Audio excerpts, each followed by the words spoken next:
தைவீஹ்யேஷா குணமயீ மம மாயா துரத்யயா மாமேவையே பிரபத்யந்தே மாயாமேதாம் தரந்திதே. கண்ணன் கீதாச்சாரியன் தம்முடைய பகவத்கீதையிலே ரொம்ப ஆச்சரியமான இந்த ஸ்லோகத்தாலே அவன் திருவடிகளை பற்றுபவர்களே சம்சாரம் என்னும் பெருங்கடலிலிருந்து வெளியேறுகிறார்கள், முக்தி பெறுகிறார்கள்னு சாதிக்கிறார். இந்த ஸ்லோகத்தின் பொருளும் இப்போ நாம் பார்த்துட்டு இருக்கிற கிருஷ்ண கதையில் நவநீத சௌரியம், உலூகல பந்தனம், வெண்ணெய் திருடியது, உரோடு சேர்ந்து கட்டுண்டது, இந்த கதைக்கு நெருங்கிய தொடர்புண்டு. கண்ணன் கீதையில் சொல்கிறதையும் கேட்டுப்போம், கண்ணன் இப்போ கட்டுப்பட்டிருக்கிறதையும் பார்ப்போம். இந்த ரெண்டுத்துக்கும் எவ்வளோ ஆச்சரியமான தொடர்பு இருக்குங்கிறத நாம் அனுபவிக்கலாம். அர்ஜுனா, இவ்வுலகத்தில் சம்சாரத்தில் உன்னை கட்டி வைத்திருக்கிறேன். முக்குணங்களோட கூடியது பிரகிருதி. பிரகிருத்தியிலிருந்து தான் நம்முடைய சரீரம், உடலே உருவாகிறது. தைவீஹ்யேஷா குணமயி மம மாயா துரத்யயா.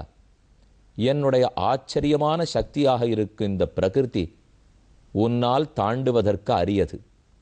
நீயாக என்ன முயற்சி பண்ணி பார்த்தாலும் இந்த சம்சாரத்திலிருந்து வெளியே வருவது இயலாது. ஆனால் அதுக்குன்னு மனசொடைஞ்சு போயிட வேண்டாம். மாமேவையே பிரபத்யந்தே, யாரொருத்தன் என்னையே சரணமாக பற்றுகிறானோ ஏதாம் மாயாம் தரந்திதே, இந்த பெரிய மாயான தாண்டுவதற்கரியதான பிரகிருதி மண்டலத்தை தாண்டி விடுகிறான். அப்போ நான் உன்னை கட்டி வச்சிருக்கேன், இந்த கட்டுகளிலிருந்து நீ வெளியேற முடியாது. என் திருவடிகளை பற்றினால் கட்டுகளிலிருந்து வெளியேறலாம், நீயாக வெளியேற முடியாது. நானாகத்தான் உன்னை அருளி வெளியேற்ற வேண்டும். இது கீதையில் இருக்கிற பொருள். நமக்கு சந்தேகம் வந்துடும். இப்போ கூறத்தாழ்வான அந்த சந்தேகத்தை கேட்டுட்டார். எம் துர்கிரகம் சுமனசோ மனசாபி நித்தியம் பந்தச்சிதம் பரமமீஷம் உதாகரந்தி. இந்த ஸ்லோகத்தை கீதையில் நான் கேட்டேன். அதிலிருந்து எங்கள் சம்சாரக்கட்டை அவிழ்த்து விடுபவன் நீ என்று உறுதி கொண்டேன். ஆனால் இப்போ என்ன ஐயம் வந்துட்டு தெரியுமோ, நீயே யசோத கையால் கட்டுப்பட்டிருக்காயாமே, கட்டிலிருந்து உன்னை விடுவிச்சிக்க முடியலையாமே, நந்தகோபாலம் வருவரா விடுவிப்பாயான்னு காத்து கொண்டிருந்தாயாமே. அப்போ எங்களுக்கு சந்தேகம், நீயே கட்டுப்பட்டிருக்கும் போது எங்களையா விடுவிக்கப் போகிறாய், அல்லது நீ கட்டுப்பட்டதே எங்களை விடுவிக்கத்தானா? ஏன்னா கண்ணன் கீதையில சொல்லிட்டார், நான் உன்னை விடுவிக்கிறேன்னுட்டு. எந்த விதத்தில் விடுவிக்க போறார், எந்த முறையில் செய்வார்னா, பெருமானுடைய சேட்டித்தங்களை நினைத்து அவன் பிறந்தவாற்றையும் வளர்ந்தவாற்றையும் நினைக்க நினைக்க சம்சாரக்கட்டு விடுபட்டு போகிறது. அப்போ தன்னை பற்றி நினைக்கிறதுக்கு அவர் ஏதானும் பண்ணியாகணும் இல்லையோ. அவர் ஒரு 4 காரியம் பண்ணி வச்சிருந்தா தான் நம்மளால் நினைக்கவே முடியும். பகவானை தியானிப்பாய் அப்படின்னு உபதேசம் பண்ணிட்டு தியானத்துக்கு தக்கா போல அவர் ஒன்றும் பண்ணாமலே போயிருந்தார்னா, அப்படி இல்லாமல் நல்ல வேளை பெருமான் அவதரித்து இத்தனை அனுபவிக்கத்தக்க ஆனந்தப்படத்தக்க செயல்களை செஞ்சிருக்காரோ இல்லையோ. அதைத்தான் இந்த சுவாமி சாதிக்கிறார்.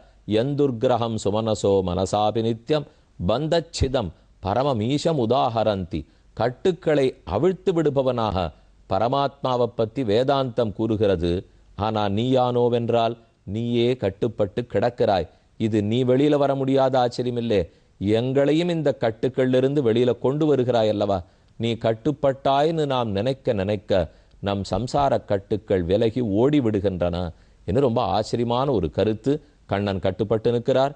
பாயாது ஈஷத் பிரச்சலித பதா நாபகச்சன்னு நதிஷ்டன்னு மித்யா கோபா. வேதாந்த தேசிகன் சாதித்தார், இந்த பொய்யான கோபகுமாரன் இருக்கானே, நெஜத்திலெல்லாம் இங்கே நிற்கலே. அழுகையின் நெஜமில்லை, கைகூப்பினதுன்னு நெஜமில்லை, பயந்து பார்த்தது நெஜமில்லை, எல்லாம் பொய். நல்ல வேளை மொத்த பேரும் வந்து பார்த்துட்டா இங்கே இருக்கிறதுனாலே இவ ஆறாலையும் வெண்ணையை மறைச்சு வைக்க முடியாது இல்லையோ. அப்போ வெண்ணெய் திருட்டு போகாது. வக்தரம் வகன்னு பரமகோப கிருகேஷு கிம் துவம் கோபி மனாம்சி. நீ அந்த அழகான திருமுக மண்டலத்தை வைத்துண்டு பொய்க்கோபத்தோடே வெடித்து கொண்டு குமுறிக்கொண்டு வருகிற அழுகையோடே நின்று கொண்டிருந்தாய். ஆனால் அதே சமயத்தில் உன் உள்ளமெல்லாம் எங்கே தெரியுமோ இருந்தது, எப்படியெல்லாம் வெண்ணையை ஜாக்கிரதையாக வச்சிருக்காளோ நாம் எடுத்துக்கணுமோ. வெண்ணெய் திருட வந்தாயா, அங்கிருக்கும் பெண்கள் ஆண்களின் மனத்தை களவாண்டு போக வந்தாயா, ஏதென்னு தெரியவில்லைன்னு கேட்கிறார்கள். பகவான் கட்டுப்பட்டு நிற்கிறார். ஹோன்னு அழுதுன்றிருக்கார். யசோதை பார்க்கறது கூட இல்லை. அவள் ஆடு மாடுகளை கவனிக்கிறதுக்காக தள்ளி போயிட்டா. எங்கேயோ போயிருந்தா நந்தகோபாலன் திரும்பி வரார். வந்தவர் மலங்க மலங்க விழித்து கொண்டு கண்லேருந்து தண்ணீராக ஓடி கண்ணன் நின்னாரோ இல்லையோ. என்ன ஆச்சு யசோதைக்கு? பைத்தியகாரத்தனமாக ஒரு காரியம் பண்ணியிருக்கா. மெய்நொந்து பெத்த குழந்தை இப்படியா போய் கட்டி வைத்து அடிப்பாள்? கண்ணன் என்ன நடந்தது? உண்மையை சொல். ஏன் உங்கள் அம்மா உன்னை கட்டி வச்சார்னா? அது தெரியாமத்தான் நானே அழுதுன்னு இருக்கேன். ஒரே போட்டா போட்டார் கண்ணன். இது தெரிஞ்சா நான் எதுக்கு அழப்போறேன்? இப்போ என்னை எதுக்கு கட்டினா எதுக்கு அடிச்சாள்னே தெரியல. அவருக்கு ஆச்சரியம். அப்ப நீ ஒண்ணுமே பண்ணலையான்னா? அம்மா, நான் இது வரைக்கும் ஒண்ணுமே பண்ணவே இல்லையே. என்னமோ அவர்களா வெண்ண திருடின்றதா பேசிண்டா, அதை நான் தான் திருடின்றதா வேற பேசிண்டா. ஆமா, இவனுக்கு தண்டனை கொடுக்கணும்னு இன்னொரு பெண்ணு சொன்னா. யசோதை இன்னைக்கு தண்டனை கொடுக்கலன்னா நாங்கள் கோவிச்சு போகணும் மத்தரித்தி சொன்னா. இவா வார்த்தையை கேட்டுண்டு என்னது ஒரு தாயார் என்னை கட்டி வச்சுட்டா. வெண்ணையே எனக்கு தெரியாது, தயிரே தெரியாது, மோரே பார்த்ததே இல்லை. அப்படி இருக்கிறச்சே என்னை போய் கட்டி வைத்தார்கள். நான் ஒன்றும் அறியாதவன் என்று கையை கூப்பிண்டு கண்ணன் சொன்னார். பாசம் பொங்கி நொந்துடுத்து நந்தகோபாலனுக்கு. இந்த யசோதையை நான் கவனிச்சுக்கிறேன், கண்ணனை நீ கவலைப்படாதே அப்படின்னு கிடுகிடுன்னு கட்டுக்களை அவிழ்த்து விட்டுட்டு உள்ள போ. வாசல்ல நாகப்பழக்காரி வந்திருக்கா, அவள் உனக்கு நாகப்பழம் கொடுக்கணும்னு காத்துருக்கா. நேர உள்ள போ. அங்கிருந்து ஓடிப்போய் தானியம் குதிரா நெல் சேர்த்து வச்சிருப்பாளாம். அந்த நெல்லத்தினையும் எடுத்துன்னு போய் நாகப்பழக்காரிகிட்ட கொடுத்து அதுல இருந்து நாகப்பழம் வாங்கி சாப்பிட்டுக்கோன்னு சொன்னார். கிடுகிடுன்னு கண்ணன் உள்ள ஓடினார். 8 கட்டு மாளிகை, ரொம்ப தூரம் இருக்கும் போல் இருக்கு குதிர். அதுல இருந்து கை நிறைய தானியத்தை எடுத்துட்டார். நெல்லு மணிகளை பொறுக்கிண்டு வரும்போது சின்ன கை, அதுல நிறைய ஓட்டையா இருக்கும் இல்லையோ. வேடிக்கையா சொல்லுவா, இந்த கைகளை இப்படி மூடிண்டோம், நடுவில் ஓட்டை இருந்ததுன்னா செலவாளிகளா இருப்பான்னுட்டு. அதெல்லாம் எனக்கு தெரியாது, உண்மையா பொய்யாங்கிறது எனக்கு தெரியாது. இருக்கட்டுமே, கையில ஓட்டை இருந்தா செலவாளியோ இல்லையோ. கண்ணன் எவ்வளவு பெரிய செலவாளி, நாம என்ன கேட்டாலும் கொடுத்துடுறாரோ இல்லையோ. அப்ப தனக்குன்னு அவர் ஒண்ணுமே வச்சுக்கிறது இல்லையே. தன்னையே தனக்கு தமக்கு நல்கும் தனிப்பெரும் பதத்தைன்னு வாலி கூறுகிறான். ராமான்னு ஒரு தரம் சொல்லிட்டா ராமன் தன்னைத்தானே பக்தர்களுக்கு கொடுத்துருவான். ஆழ்வார் சாதிக்கிறார், எனக்கே தன்னை தந்த கற்பகம் நோட்டு. எதையும் தனக்குன்னு வச்சுக்க மாட்டார், தன்னையே கூட தன் அடியார்களுக்காக கொடுத்துடுறார். அப்போ ரொம்பவே கை ஓட்ட கையா இருக்கும் போல் இருக்கு. அதனால கையில் இருக்கிற துவாரம் வழியா பாதி நெல்லு கீழே விழுந்துடுத்து. 8 கட்டை ஓடி வாசலுக்கு வர்றதுக்குள்ளே கையில மிச்ச பாதி நெல்லு தான் இருந்தது. கூடையில 4 நெல்லை போட்டார். போட்டுட்டு எனக்கு நிறைய நாகப்பழம் கொடு அப்படின்னு கையேந்தி கொண்டு கண்ணன் கேட்கிறான். ஏந்துகிற கை கண்ணன்து, கொடுக்க போகும் கை பலவிக்கிரையணி, பழத்தை விற்பவளது. ஆண்டாளுக்கு தான் ஆசை, நம் கை கொடுக்கும் கையாக இருக்க வேண்டும், கண்ணனுடைய கை பெற்றுக்கொள்ளும் கையாக இருக்க வேண்டும். சித்தஞ்சிறுகாலே வந்துன்னை சேவித்து உன் பொற்றாமரை அடியே போத்தும் பொருள்களாய் பெற்ற பேய்த்துண்ணும் குலத்தில் பிறந்த நீ குற்றேவலங்களை கொள்ளாமல் போகாது. இற்றை பரகொள்வான் அன்னுகான் கோவிந்தா, எற்றைக்கு 7 பிறவிக்கும் உந்தன்னோடு உத்தோமே யாவோம், உனக்கே நாம் ஆட்செய்வோம் மற்றை நம் காமங்கள் மாத்து, உனக்கே நாம் ஆட்செய்வோம். உமக்கு தொண்டு புரியணும் கைங்கிரிமானும். அதை நாங்கள் பண்ணிண்டே இருக்கணும், நீ ஏற்றுக்கொண்டே இருக்க வேண்டும். கண்ணன் அப்படி கையை காமிச்சுட்டு நெல்லை போட்டார். அப்போ அவனை பார்த்து கைகூப்பிண்டு நாகப்பழக்காரி கேட்குறா, கண்ணனே உனக்கு நாகப்பழம் ரொம்ப பிடிக்கும் இல்லையோ? ஆமாமா, உடனே கொடு, பசிக்கிறது, இப்பவே சாப்பிடணும்னார். ஒரு நாளும் யசோதை பிராட்டி கண்ணனுக்கு பட்டு பீதாம்பரத்தை அணிவித்துத்தான் மாடு மேய்க்க அனுப்பிச்சுட்டு இருந்தா. அவர் மாடு மேய்க்க போவார். பகல் வெயில்ல நாகப்பழம் அவருக்கு ரொம்ப பிடிக்கும். இப்பவும் ஸ்ரீ ஜெயந்தி கோகுலாஷ்டமி உற்சவம் வருதே, அப்போ விளாம்பழம், பெரப்பம்பழம், நாகப்பழம் இதெல்லாம் கொஞ்சம் கொஞ்சமான வாழ்ந்து வர இல்லையோ. கண்ணனுக்கு ரொம்ப பிடித்த பழங்கள். பிடித்தத்தான் அன்னைக்கு எப்படியாவது நம்ம தேடி பிடிச்சி வாழ்ந்து வந்துடணும். நாம எத்தனையோ பக்ஷணங்கள்லாம் பண்றோம், அது இருக்கட்டும். ஆனா இயற்கையில பழுத்த பழத்துல தான் பெருமாளுக்கு எத்தனை பிடித்தம். நாகப்பழம் இன்னைக்கு வாங்கிட்டு வரணும். விளாம்பழம் அது ஓடு நல்லா இருக்கும், போட்டா ஓடுறதா இல்லையா, நிற்கிறதா, நல்ல பழமா இல்லையான்னு பார்த்து வாங்குறோமோ இல்லையோ.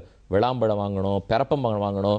பென்னை மரம் வாங்கிட்டு வந்து, பின்னை கிளை, புன்னை மரம், புன்னை மரத்தினுடைய ஒரு கிளையாவது வாங்கிட்டு வந்து நம்முடைய வீட்டில் பெருமாள் பெட்டி வச்சிருக்கோமோ இல்லையோ, கோயிலாழ்வார், அதுக்கு மேலே அந்த பின்ன கிளையை வைக்கணும். அன்றைக்கி தான் அவருக்கு அவதார தினம், அன்றைக்கி தான் கிருஷ்ண ஜெயந்தி, ஸ்ரீ ஜெயந்தி. எவ்வளவு ஆசையாக பெருமாளைத்தை அனுபவிக்கிறார். நாகப்பழத்தை காடு முழுக்க அலைஞ்சு வாங்கி சாப்பிட்டுட்டு எடுத்து பறித்து சாப்பிடுவாராம். நாகப்பழம் கையில் ரொம்ப கரையாகும் இல்லையோ, அந்த கரை இப்படி யாரையான்னு பார்ப்பார். பக்கத்தில் இருக்கிற பிள்ளையனோட இடுப்பு வேட்டி கிடச்சா அதில் தடவிட வேண்டியதுதான். அப்படி ஒத்தரும் கடவுளேன்னு வச்சுக்கோ, தானே தன்னுடைய துணியில் நன்னா தடவி விடுவார். திரும்ப நித்தப்படி சாயங்காலம் கண்ணன் திரும்பி வரார். யசோதைக்கு ரொம்ப கவலை, இந்த கரையை எத்தனை நாள் நானும் தோச்சு கட்டப்படுவேன், அன்னைக்கு இருக்கிற வசதியெல்லாம் துவைக்கிறதுக்கு அந்த நாளில் கிடையாது போட்டு. அதனால நாகப்பழக்கரையை எத்தனை நாள் துவைக்கிறதுன்னு என்ன பண்ணிட்டா, இனிமேல் பட்டும் கிடையாது, பீதாம்பரமும் கிடையாது. கரையினார் துவருடுக்கை கடையாவின் கழிகோல்கைன்னு ஆழ்வாருடைய பாசம். அன்னிலேருந்து மான் தோல் மரவுரிய கட்டி அனுப்ப ஆரம்பிச்சிட்டாலாம். என்ன மரவுரிய போட்டுன்னு போட்டால் எத்தனை நாள் நாகப்பழக்கரை தடவினா என்ன ஆகிட போகிறது? இப்போ அது துவைக்க வேண்டிய தேவை கூட கிடையாது. எத்தனை நாளானும் அதையே திரும்ப திரும்ப போட்டு அமுச்சுருவலாம். நமக்கு ரொம்ப வேடிக்கையாக இருக்கும். ஒரே மரவுரிய 4-5 நாள் தோய்க்காம கூட போட்டுக்கலாமா? அப்படியே மொடமொடான்னு எந்த கரையும் அது தாங்குமா? கரைப்பட்ட மரவுடைய போட்டுக்கலாமா? இதெல்லாம் சந்தேகம் வருது பாருங்க. இன்னைக்கு அதை போல ஒன்று கண்டுபிடிச்சிருக்காளே. எல்லா இளைஞர்களும் ஒரு பேண்ட் போட்டு போகிறாளோ இல்லையோ, அது ஒரு வாரத்துக்கு துவைக்கவே வேண்டாம். அது எத்தனை அழுக்கேறி இருக்கோ அப்போ தான் அதுக்கு பெருமையே. அது கொஞ்சம் கிழிஞ்சிருந்ததுன்னா இன்னும் விலை அதிகம். இன்னைக்கு கண்டுபிடிக்கலே, கண்ணன் அன்னைக்கே போட்டு போயிட்டார். அன்னைக்கு அவர் போட்டுன்றதை இன்னி வரைக்கும். அதனால் நம்ம பிள்ளைகளை ஒன்றுமே சொல்ல வேண்டாம். கண்ணன் போட்டுட்டு இருந்த ட்ரெஸ்ஸை இவாளும் போட்டுருக்கா போல் இருக்கு. ஆனால் என்ன ஒன்று, நாகப்பழம் சாப்பிட்டுட்டு கரை இருக்கா வருதா அப்படின்னு நம்ம பார்த்துக்க வேண்டியதான். இப்போ அன்னும் கண்ணன் நாகப்பழம் உண்டான். நல்ல வேளை நாமெல்லாம் கோவிலில் போயிட்டு பிரசாதம் வாங்கி சாப்பிடுவோம் இல்லையோ, அதை வெளியில் வந்து கையலம்பிக்கணும். ஆனால் அங்கே திரை கிடச்சிதுன்னா உடனே தடவிடுவோம். தூண் கிடச்சிதுன்னா அதை தடவிடுவோம். அப்புறம் அதை ரிப்பேர் பண்ணுறவா, ரெனோவேட் பண்ணுறவாள்லாம் அதை உட்காந்து பெயிண்ட் அடிச்சுட்டு இருப்பா. அப்படி பண்ணக்கூடாது. கோவிலில் பிரசாதம் வாங்கினோம்னா வேணும்னா கையை நன்னா தடவினுட வேண்டிதான். எண்ணெய் இருக்குன்னா கொஞ்ச நேரத்தில் போயிட போகிறது. இல்லை வெளியில் வந்தையானு கழுவினுடணும். எதையுமே பண்ணாமல் திரையில் தடவி விடுறேன், பக்கத்தில் தடவுறேன், நிறைய எண்ணெய் கரையாக்கிடுவோம், குங்குமக்கரையாக்கிடுவோம். அப்புறம் கோவிலை பராமரிக்கலேன்னு மட்டும் நாம் சொல்லியிருந்தோம்னா நாம் அந்த பராமரிப்புக்கு துணை போகணும் இல்லையோ. அதற்கு வேண்டிய உதவியை நாம் செய்ய வேண்டாமா? அங்கங்கே காகித குப்பை போட்டுடுறோம், அங்கங்கே பிளாஸ்டிக் குப்பை போட்டுடுறோம். குப்பையை போடக்கூடாது, நாமே கொண்டு வெளில போகணும். எதுக்கு சொல்ல வந்தேன்? நாகப்பழம் கண்ணனுக்கு பிடிக்கும், நாகப்பழமாக சாப்பிட்றார். அதுலேருந்து மரவுரிக்கு மாற்றி அனுப்பிச்சுட்டா போகிறார். நாகப்பழம் சாப்பிடுவோர், நன்னா மரவுரியில் தேய்ச்சிப்பார். வாரத்துக்கு ஒரு தடவை சரிப்படுத்தினா போரும். இத்தனை பிடித்த நாகப்பழம். இவள்கிட்ட அந்த தானியத்தை போட்டுட்டு, பெண்ணே எனக்கு நிறைய நாகப்பழம் கொடுன்னா அவள் கை கூப்பிட்டு கேட்குறா. எனக்கு கொடுக்க வேண்டியதை கொடுத்தியானா உனக்கு கொடுக்க வேண்டிய நாகப்பழம் நான் காரேன். கண்ணனுக்கு ஆச்சரியம். உனக்கு என்ன வேணும்? அதான் இப்போ நெல் கொடுத்தேனே, நெல்லுக்கு நாகப்பழம் கொடுன்னா. எனக்கு நெல்லுக்கு நாகப்பழம் போராது, முக்தி கொடு, மோட்சம் கொடு, வைகுந்தத்தை கொடுத்தியானா பதிலுக்கு நாகப்பழம் தரேன்னா. கண்ணனுக்கு மறுபடியும் ஆச்சரியம். ஒரு ததிபாண்டனானா என்னை பானைக்குள்ளே வச்சு காப்பாற்றுறதுக்கு முக்தி கொடுன்னு கேட்குறான். இவன் நாகப்பழம் விற்கிறவளானா நாகப்பழம் கொடுக்கறதுக்கு முக்தி கொடுங்கிறா. இது இன்னும் ரொம்ப சீப்பாக படும் போல் இருக்கேப்போ. அவருக்கு ஆசை. ஆனால் உண்மையில் அர்த்தம் தெரியுமா? ஒரு சீப்பாகவும் ஆகாது. அதுக்கு விலை குறையவே குறையாது. இந்த நாகப்பழக்காரிக்கும் ததிபாண்டனுக்கும் இருந்த அன்பு, அவர்களுக்கு இருந்த பக்தி, நேர கண்ணனை பார்த்த உடனே முக்தி கொடுன்னு கேட்குறாளோ இல்லையோ. எப்பேற்பட்ட பிரம்மாவுக்கும் இந்திரனுக்கும் இது புரியாத படுறது. பல வித்வான்களுக்கும் மெத்த படித்தவர்களுக்கும் புரியாத படுறது. ஆனால் ஒன்றுமே படிப்பறிவில்லாத, இடக்கை வலக்கை தெரியாத ஒரு ததிபாண்டன், வெறும் நாகப்பழத்தை விற்கிறவா. ஆனால் அவளுக்கு கண்ணனுடைய பெருமை தெரிஞ்சுடுத்தோ இல்லையோ. கண்ணனுக்கு இப்போ ஆவல். நான் முக்தி கொடுப்பேன், நீ எப்படி தெரிஞ்சுட்டே என்ன அவளை பார்த்து கேட்டார். அவள் சொல்கிறா, நெல்லை கொழுந்து என் கூடையில் போட்டியே, அப்போ இப்படி போடுறச்சே உன்னுடைய 2 கைகளையும் பார்த்தேன். வலக்கையில் சக்கரை பொறி, இடக்கையில் சங்கப்பொறி, வலக்கையில் ஆழி, இடக்கை சங்கம், இவையுடன் ஆழ்வண்ணனைன்னு ஆழ்வாருடைய பாசனம். வலது கையிலே சக்கர ரேகை ஒத்தி உள்ளது, இடது கையில் சங்கரேகை ஒத்தி உள்ளது. சங்க சக்கர ரேகை, சங்க சக்கர பொறி யாருனுடைய கையில் உள்ளதோ அவன் திருமால், அவன் மோட்சம் கொடுக்க வல்லவன். இந்த அறிவு எனக்கு இருக்கு, மற்றபடி எனக்கு ஒன்றும் பெரிய அறிவெல்லாம் கிடையாது. ஆனால் நீயே முக்தி கொடுக்க வல்லவன்னு தெரிஞ்சுட்டே கொடுன்னா. கண்ணனுக்கு பெரிய ஆச்சரியம். எப்பேற்பட்டவர்களுக்கு நம்ம தெரிஞ்சுக்க மாட்டேங்கிறா. ஆனால் ஒன்றுமில்லாத இவன் நமக்கு தெரிஞ்சுட்டாலே, சரி ஒன்றும் கவலைப்படாதே, உமக்கு நாம் முக்தி கொடுக்கிறோம் என்று பலவிக்கிரயணி மோட்சம்னு சொல்லுவார்கள். மோட்சம் கொடுத்தான், நாகப்பழத்தையும் பெற்று கொண்டான்கிறதோடே அந்த சரித்திரம் முடிவடைகிறது. அப்போ நவநீத சோரனை பற்றி ரொம்ப நாளாக நம்ம பார்த்துட்டோம். கிட்டத்தட்ட ஒரு வாரம் ஆச்சு, 2வது வாரமாக பார்த்துட்டு இருக்கோம் இல்லையோ.